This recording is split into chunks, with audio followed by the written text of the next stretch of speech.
అన్నా నాతో కలవండి అన్నా, మనం కలిసి వెళ్దామన్నా, మన ఎజెండా ఒకటే, మన గురి ఒకటే. ప్రవీణ్ పగడాల గారి ఆశయాన్ని నెరవేర్చి అసెంబ్లీలో మన వాళ్ళు కూర్చోవాలంటే మనం విడివిడిగా ఉండి పోరాడితే పని అవ్వదన్నా.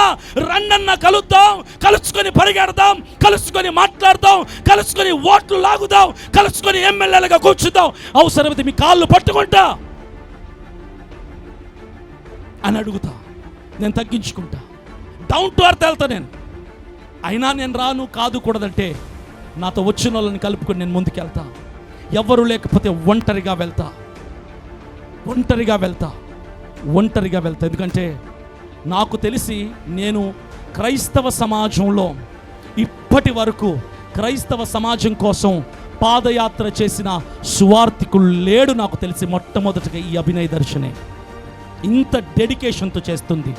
నేను అందరినీ కలుపుకొని పోయే ప్రయత్నం నేను చేస్తాను. నాకెవ్వరు శత్రువులు కాదు, వ్యతిరేకితులు కాదు. అర్థం చేసుకోండి.